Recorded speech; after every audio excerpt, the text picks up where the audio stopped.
मैं डॉक्टर राकेश आपके पास आ रहा हूं, क्योंकि देखिए एक प्रश्न और है जो इन सबसे में कहीं ना कहीं गुथा हुआ है, और वो प्रश्न है जिस तरह से ऑपोजिशन में राहुल गांधी को फोकस करके जिस तरह से तंग किया जा रहा है। ये आप भी समझ सकते हैं, ये वही बात है कि आप रास्ते में चले जा रहे हैं, आपको पुलिस वाला बिठाए और कहे लाइसेंस दिखाओ, फिर आप लाइसेंस दिखाएंगे, कहेंगे अच्छा इंश्योरेंस दिखाओ, फिर इंश्योरेंस दिखाएंगे तो फिटनेस दिखाओ, फिटनेस दिखाएंगे तो पोल्यूशन दिखाओ, पोल्यूशन दिखाएंगे तो कुछ ना कुछ अपना वो कर दे। अच्छा, फिर अगर आपके पीछे ही कोई लग जाए तो अगर उसमें, मैं टेक्निकली बोल रहा हूं, आप लिफ्ट में चलते हैं तो उसमें एक लिखा रहता है नंबर ऑफ पर्सन और वेट, तो वो कहेगा अच्छा आदमी तो बराबर है, वेट ज्यादा है।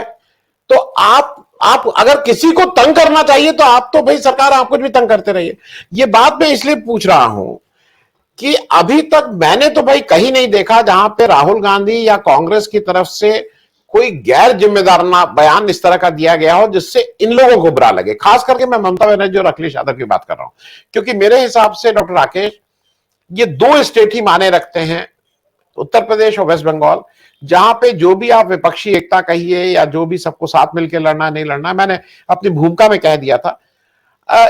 ये मतलब मैं भी समझने की दृष्टि से आपको क्या समझ में आता है कि ये इस तरह का एक प्री पोल वो क्यों ले रहे हैं पोजीशन इस तरह की? क्या सीटों का तालमेल बेहतर हो इसके लिए ले रहे हैं या कोई और कारण है? देखिए तो आनंद सर, क्रमशः आते हैं। सबसे पहली बात तो यह है कि ममता बनर्जी ने कहा कि नरेंद्र मोदी या बीजेपी ही राहुल गांधी को नेता बनाए रखना चाहती हैं विपक्ष का, और उनके रहते हुए दुनिया की कोई ताकत मोदी को नहीं हरा सकती। ये बड़ा हास्यास्पद बयान है। नरेंद्र मोदी, राष्ट्रीय स्वयंसेवक संघ और बीजेपी बहुत अच्छी तरह से जानती है कि वो इस स्थिति में नहीं है कि किसी को नेता बना सके। बिगाड़ने की स्थिति में थी पिछले 10 सालों में, वो पूरा काम कर चुकी है। यानी राहुल गांधी की छवि को बिगाड़ने के लिए जितना खर्च किया जा सकता था, जितना तंत्र लगाया जा सकता था, वो सब चुक गया है। उस छवि से राहुल गांधी अब बाहर आ गए। जो उनके नाम पर जो उन्हें नाम धरा गया, उस छवि से बाहर आकर अब उन्होंने भारत जोड़ो यात्रा और वैश्विक मंचों पर अपनी बात बेबाकी से रख के ये बता दिया कि दरअसल में वे नहीं है जो उन्हें कहा जा रहा था, वे उन लोगों को वो बना चुके हैं जो नाम उन पर रखा गया था। ममता बनर्जी का ये कहना कि राहुल गांधी विपक्ष के नेता बने रहे तो, जो मैंने शीर्षक देखे अखबारों में, बने रहे तो का आशय है कि राहुल गांधी विपक्ष के नेता बन गए हैं। एक तो इसमें स्वीकारोक्ति शामिल है ममता बनर्जी की। क्या राहुल गांधी ने क्लेम किया है कि वे विपक्ष के नेता हैं? क्या उन्होंने क्लेम किया है कि 2024 के लिए जो विपक्षी दलों का गठबंधन संभावित है, हम नहीं जानते बनेगा क्या नहीं बनेगा, क्या राहुल गांधी ने कहा है कि वे विपक्षी गठबंधन के एकमात्र नेता होंगे? वे क्या वे किसी यूपीए टाइप के किसी गठबंधन के सदर होंगे जैसे सोनिया गांधी अभी हैं?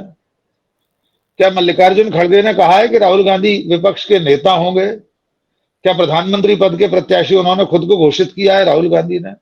वे पद की बात नहीं करते। पूरे 4 महीने भारत जोड़ो यात्रा में उन्होंने अपनी ऐसी एक भी बात नहीं कही जिससे लगे कि वे सत्ता की लड़ाई लड़ रहे हैं।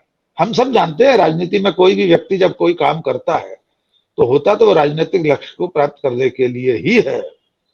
राहुल गांधी हो या नरेंद्र मोदी, ममता बनर्जी हो या अखिलेश यादव, वे कोई भी काम करें वो सीधे सीधे राजनीतिक ध्येय के सामने रखकर ही किया जाता है। फिर भी अगर कुछ कहा ही नहीं है राहुल गांधी ने, तो ममता बनर्जी अभी से क्यों दुबली हो रही है कि राहुल गांधी विपक्ष के नेता बने रहे तो? अब आ जाए राहुल गांधी विपक्ष के नेता नहीं तो कौन? ठीक है, ममता बनर्जी को, अखिलेश यादव को, केसीआर को, सबको अपना अपना हक है। वे जिसके चाहे उसके नेतृत्व को स्वीकार करें, उसके गठबंधन में शामिल हों, अपना गठबंधन बना लें। ममता बनर्जी अपना एक ऐसा दल बना लें 10-20 पार्टियों का, जितनी भी पार्टियां उनके साथ आना चाहें उसकी वे एक छत्र नेता बन जाए, वे प्रधानमंत्री पद की प्रत्याशी घोषित हो जाएं। इसमें किससे आपत्ति हो सकती है? तो जब तक कोई विपक्षी गठबंधन बना नहीं, तब तक विपक्ष के नेता राहुल गांधी बने रहे, ये बयान खारिज करने लायक है। और अगर नहीं, तो जैसा कि मैं अपनी बात यहां पर लाना चाहता था कि कांग्रेस का नेता नहीं तो कौन? 2004 से लेके 10 तक जिस यूपीए गठबंधन ने सरकार चलाई केंद्र में, उसकी एक प्रमुख पार्टी आज भी कांग्रेस पार्टी है। 2014 और 19 में हारने के बाद भी सबसे ज्यादा सांसदों वाला दल है कांग्रेस। 2019 में हारते समय भी 12 करोड़ कुछ लाख वोट पाए थे कांग्रेस ने। तो कांग्रेस का नेता अगर स्वयमेव सहज रूप से, स्वाभाविक रूप से विपक्ष के एक बड़े नेता के रूप में स्थापित हो रहा है, तो ममता बनर्जी को इसमें इतनी पीड़ा क्यों हो रही है? उन्हें तो खुश होना चाहिए, क्योंकि वे तो नरेंद्र मोदी से लड़ना नहीं चाहते हैं। वे तो भारतीय जनता पार्टी के और इस सरकार के, राष्ट्रीय स्वयंसेवक संघ के फांसीवादी तौर तरीकों पर कभी खुलकर नहीं बोलती। उन्हें कोई ऐतराज नहीं है। एक बार आईटी का छापा पड़ जाए कलकत्ता में, उसके अगले 12 महीने तक ममता बनर्जी एक शब्द नहीं बोलती है। तो उन्हें तो खुश होना चाहिए कि राहुल गांधी नेता बने रहे तो नरेंद्र मोदी को कोई हरा ही नहीं सकता। उनकी पीड़ा क्या है, ये समझना थोड़ा मुश्किल काम है। जहां तक अखिलेश यादव का सवाल है, उनके परम पूज्य पिताश्री जो अब स्मृति शेष हैं, 2019 के चुनाव से पहले लोकसभा में कह चुके थे कि अगली बार फिर नरेंद्र मोदी प्रधानमंत्री बने। उनकी पीड़ा क्यों होनी चाहिए राहुल गांधी के नेतृत्व से? आप मत जाइए उनके गठबंधन में और कामना कीजिए कि राहुल गांधी ही विपक्ष के गठबंधन के नेता बन जाएं, ताकि नरेंद्र मोदी अगले 100 साल तक प्रधानमंत्री बने रहें।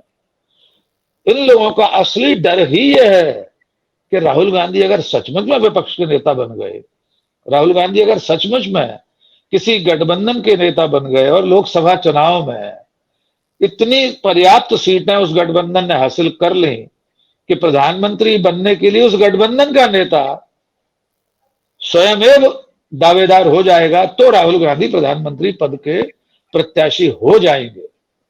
ये अभी बहुत दूर की कौड़ी है। इतनी लंबी बात अभी से इनको चिंता करने की जरूरत नहीं है। मैं तो साफ कह रहा हूं, अगर मैं कांग्रेस का नेता या प्रवक्ता होता तो निवेदन करता कि अखिलेश यादव जी या ममता बनर्जी जी, आप प्रधानमंत्री बनिए, रोका किसने है? आप अपना एक गठबंधन बना लीजिए और प्रधानमंत्री पद पर टक्कर दीजिए नरेंद्र मोदी को। अगर नरेंद्र मोदी की राजनीति और इस सरकार की नीतियों से, तौर तरीकों से, संवैधानिक संस्थाओं के दुरुपयोग से, जांच एजेंसियों के दुरुपयोग से अगर आप असहमत हैं तो लड़िए, वरना खुलकर नरेंद्र मोदी के गठबंधन में शामिल हो जाइए। इसमें किसे ऐतराज हो सकता है? आदरणीय डॉक्टर जयनारायण व्यास जी की एक बात पर मैं अपना कुछ कथन करके विराम लूंगा। सर बहुत वरिष्ठ हैं, बहुत तजुर्बा है, हम लोग तो सब विद्यार्थी हैं। सर ने कहा कि आम आदमी पार्टी वोट कटवा पार्टी के रूप में गुजरात पहुंची थी और कांग्रेस को उससे नुकसान हुआ। हम सब जानते हैं, सच्चाई है। लेकिन अगर छोटे दलों को साथ लेकर सत्ता में बैठी पार्टी प्रमुख विपक्षी दल को घाटा पहुंचा रही है, तो इसमें कुछ असंवैधानिक नहीं है। हमारे संविधान में कहां लिखा है कि कोई छोटी पार्टी बड़ी पार्टी के साथ मिलकर दूसरी विपक्षी पार्टी को नुकसान न पहुंचाए? कांग्रेस क्यों नहीं ऐसा कर लेती? वो भी ऐसी 2-3 आम आदमी पार्टियां खड़ी कर ले, वो अपने ओवैसी खड़े कर ले ऐसे, और बीजेपी को नुकसान पहुंचाए। वे अपने वोट कटवा दल गठित करें, उनकी फंडिंग करें, उनको उनकी पीठ पर हाथ रखें। कांग्रेस भी कर सकती, पर वो ऐसा नहीं करती है और उसका खामियाजा चुनाव में भुगतना पड़ता है। आपने ठीक कहा कि जो हिंदी बेल्ट में जो असली चुनौती है, उसमें भारतीय जनता पार्टी बहुत सहज नहीं है। मध्य प्रदेश, छत्तीसगढ़, राजस्थान में इसी साल विधानसभा चुनाव होने वाले हैं। कर्नाटक में उससे भी पहले होने जा रहे हैं। ये सब चुनौतियां सामने देखकर भारतीय जनता पार्टी ने फायर फाइटिंग शुरू कर दी है। आग बुझाने की कोशिश अभी से शुरू कर दी गई है और उसी का एक औजार ममता बनर्जी को और अखिलेश यादव को बनाकर अभी आगे लाया गया है। ममता बनर्जी के बयान को उलट के देखना चाहिए।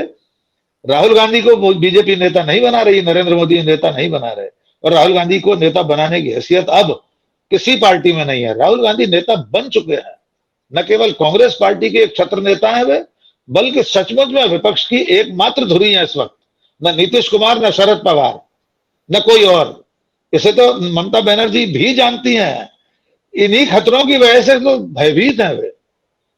तो देखना यह होगा कि जैसे जैसे लोकसभा चुनाव पास आएगा, 2024 पास आएगा, भारतीय जनता पार्टी का अंतःपुर नरेंद्र मोदी, अमित शाह की राजनीति और कितने ऐसे दूसरे मोहरे खड़े करते हैं जो अंत में कांग्रेस और उसके नेतृत्व में बनने वाले गठबंधन को नुकसान पहुंचाने का काम करेंगे। ये मुझे ऐसा लगता है ममता बनर्जी और अखिलेश यादव की ये जो युति है, ये जो उनका जोड़ा बना है, ये शायद इसी कारण से है। वरना कोई वजह नहीं है कि अखिलेश यादव अपनी राष्ट्रीय कार्यकारिणी की बैठक कलकत्ता में करने जा रहे हैं। वहां उनके कितने जिला संगठन है, जिला इकाइयां हैं, कितने कार्यकर्ता है, वहां कितने बूथ पर उनके कार्यकर्ता बैठते हैं अखिलेश यादव की पार्टी के। तो इसके पीछे हमें यह भी सोचना चाहिए कि बीजेपी ही तो नहीं खड़ी कर रही ममता बनर्जी और अखिलेश यादव को। हमें तो अब बहस यहां से शुरू करना चाहिए। जी आनंद जी। डॉक्टर राकेश पाठक, मैं एक चीज जरा आपसे समझूं, ये जो भी हो रहा है मुझे, लेकिन उसमें एक हरदम ये लगता है कि ये काफी चीजें चेंज होंगी कर्नाटक इलेक्शन के बाद और साफ होगी। वो जो कैमरा नहीं होता, आप जो कैमरा करते हैं तो फोकस करते रहते हैं, उसका अपर्चर ठीक करते हैं, उसका क्या लाइट आनी है, थोड़ा काफी कुछ साफ हो जाएगा कर्नाटक इलेक्शन के बाद। और 3 स्टेट इलेक्शन जो राजस्थान, छत्तीसगढ़ और मध्य प्रदेश के होंगे, उसके बाद फोकस बिल्कुल क्लियर हो जाएगा ऐसा। क्योंकि अभी तो ये मुझे लगता है कांग्रेस इसलिए कुछ नहीं बोल रही है कि इतनी जल्दी क्या है बोलने की।